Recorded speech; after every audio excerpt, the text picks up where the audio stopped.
Well, some time ago, someone sent me a book, and in that book, by James Thurber, was a very famous story called The Secret Life of Walter Mitty. And Walter Mitty was a man with an incredible imagination and an unhappy life, and he sought escape, like so many of us, from his life in his imagination. So I thought I would narrate this because it's not a hugely long story. So stay with me. I guess it's 5 pages. I guess it might be 20 minutes. So here goes. The Secret Life of Walter Mitty. "We're going through." The commander's voice was like thin ice breaking. He wore his full dress uniform with the heavily braided white cap pulled down rakishly over one cold grey eye. "We can't make it, sir. It's spoiling for a hurricane, if you ask me." "I'm not asking you, Lieutenant Berg," said the commander. "Throw on the power lights. Rev it up to 8,500. We're going through." The pounding of the cylinders increased. To-pocketa, pocketa, pocketa, pocketa. The commander stared at the ice forming on the pilot window. He walked over and twisted a row of complicated dials. "Switch on number 8 auxiliary," he shouted. "Switch on number 8 auxiliary," repeated Lieutenant Berg. "Full strength in number 3 turret," shouted the commander. "Full strength in number 3 turret." The crew, bending to their various tasks in the huge, hurtling, 8-engined Navy hydroplane, looked at each other and grinned. "The old man'll get us through," they said to one another. "The old man ain't afraid of hell." "Not so fast, you're driving too fast," said Mrs. Mitty. "What are you driving so fast for?" Said Walter Mitty. He looked at his wife, in the seat beside him, with shocked astonishment. She seemed grossly unfamiliar, like a strange woman who had yelled at him in a crowd. "You were up to 55, she said.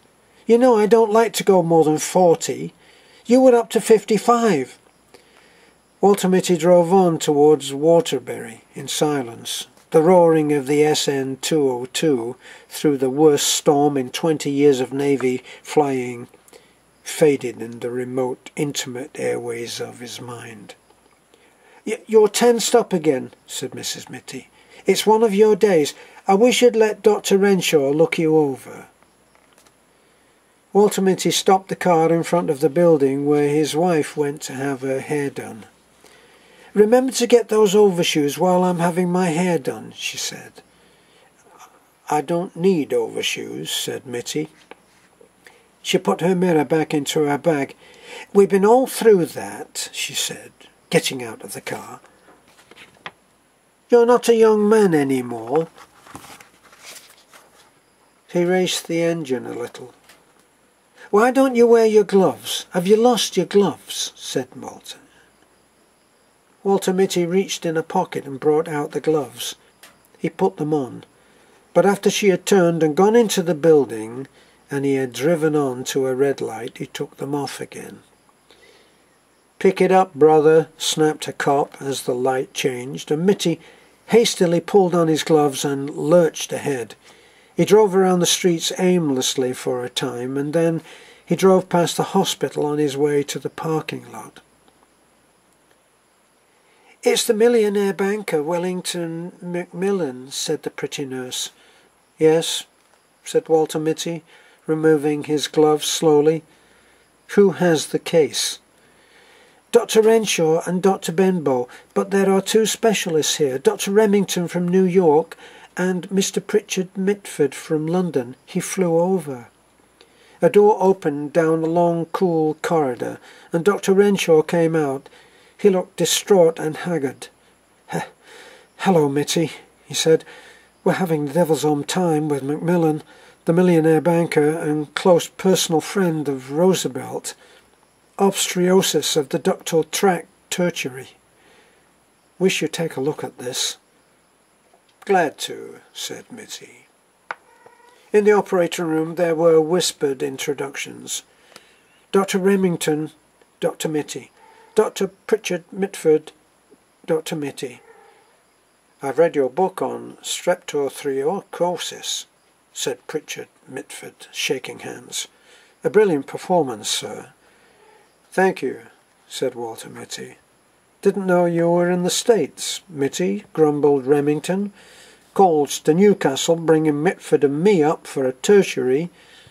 "You are very kind," said Mitty. A huge, complicated machine connected to the operating table with many tubes and wires began at this moment to go pocketa, pocketa, pocketa. "The new anaesthetizer is giving way," shouted an intern. "There is no one in the East who knows how to fix it." "Quiet, man," said Mitty in a low, cool voice. He sprang to the machine, which was now going pocketa, pocketa, pocketa, pocketa, quick. He began fingering delicately a row of glistening dials. "Give me a fountain pen," he snapped. Somebody handed him a fountain pen. He pulled a faulty piston out the machine and inserted the pen in its place. "That will hold for 10 minutes," he said. "Get on with the operation." A nurse hurried over and whispered to Renshaw, and Mitty saw the man turn pale. "Coreopsis has set in," said Renshaw nervously. "If you would take over, Mitty." Mitty looked at him, and at the craven figure of Benbow, who drank, and at the grave, uncertain faces of the two great specialists. "If you wish," he said. They slipped a white gown on him. He adjusted a mask and drew on thin gloves. Nurses handed him shining, "Back it up, Mac. Look out for that Buick." Walter Mitty jammed on the brakes. "Wrong lane, Mac," said the parking lot attendant, looking at Mitty closely. "Gee, yeah," muttered Mitty. He began cautiously to back out of the lane marked "Exit Only." "Leave her sit there," said the attendant. "I'll put her away." Mitty got out of the car. "Hey, better leave the key." "Oh," said Mitty, handing the man the ignition key. The attendant vaulted into the car, backed it up with insolent skill, and put it where it belonged. "They're so damn cocky," thought Walter Mitty. "Walking along Main Street, they think they know everything." Once he had tried to take his chains off outside New Milford, and he had got them wound up around the axles. A man had had to come out in a wrecking car and unwind them, a young, grinning garageman. Since then, Mrs. Mitty always made him drive to a garage to have the chains taken off. The next time, he thought, "I'll wear my right arm in a sling. They won't grin at me then." "I couldn't possibly take the chains off myself, and they'll see that." He kicked at the slush on the sidewalk. "Overshoes," he said to himself, and he began looking for a shoe store. When he came out into the street again with the overshoe in a box under his arm, Walter Mitty began to wonder what the other thing was his wife had told him to get. She had told him twice before they set out from their house for Waterbury. In a way, he hated these weekly trips to town. He was always getting something wrong. Kleenex, he thought. Squibs. Razor blades? No. Toothpaste. Toothbrush. Bicarbonate. Carborundum. Initiative and referendum. He gave it up. But she would remember it. "Where's the what's-its-name?" she would ask. "Don't tell me you forgot the what's-its-name." A newsboy went by shouting something about the Waterbury trial. "Perhaps this will refresh your memory," the district attorney suddenly thrust a heavy automatic at the quiet figure on the witness stand. "Have you ever seen this before?" Walter Mitty took the gun and examined it expertly. "This is my Webley Vickers 50.80, he said calmly. An excited buzz ran around the courtroom. The judge, rapped for order. "You are a crack shot with any sort of firearms, I believe," said the district attorney, insinuatingly. "Objection!" shouted Mitty's attorney. "We have shown that the defendant could not have fired this shot. We have shown that he wore his right arm in a sling on the night of the 14th of July. Walter Mitty raised his hand briefly, and the bickering attorneys were stilled. "With any known make of gun," he said evenly, "I could have killed Gregory Fitzhurst at 300 feet with my left hand." Pandemonium broke in the courtroom. A woman's scream rose above the bedlam, and suddenly a lovely dark-haired girl was in Walter Mitty's arms. The district attorney struck at her savagely. Without rising from his chair, Mitty let the man have it on the point of the chin. "You miserable cur." "Poppy biscuit," said Walter Mitty. He stopped walking, and the buildings of Waterbury rose up out of the misty courtroom and surrounded him again. A woman who was passing laughed. He said, "Poppy biscuit," she said to her companion. "That man said poppy biscuit," to himself. Walter Mitty hurried on. He went into an A&P. Not the first one he came to, but a smaller one further up the street. "I want some biscuit for small young dogs," he said to the clerk. "Any special brand, sir?" The greatest pistol shot in the world thought a moment. "It says Puppy's Bark for it on the box," said Walter Mitty. His wife would be through at the hairdresser's in 15 minutes, Mitty saw in looking at his watch, unless he had trouble drying it. Sometimes they had trouble drying it. She didn't like to get to the hotel first. She would want him to be there waiting for her, as usual.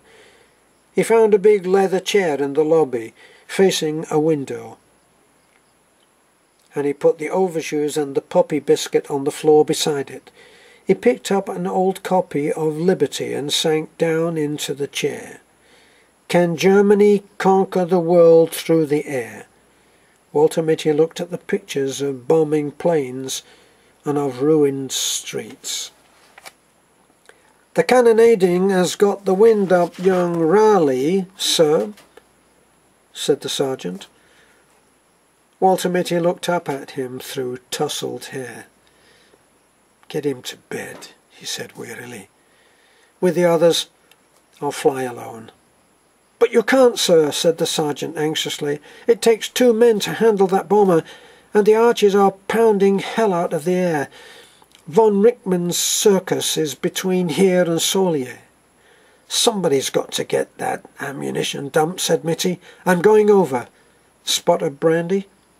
He poured a drink for the sergeant and one for himself.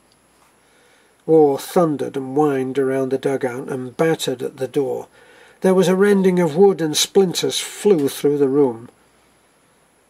"A bit of an air thing," said Captain Mitty carelessly. "The box barrage is closing in," said the sergeant. "We only live once, Sergeant," said Mitty with his faint, fleeting smile. "Or do we?" He poured another brandy and tossed it off. "I never saw a man could hold his brandy like you, sir," said the sergeant. "Begging your pardon, sir." Captain Mitty stood up and strapped on his huge Webley Vickers automatic. "It's 40 kilometres through hell, sir," said the sergeant.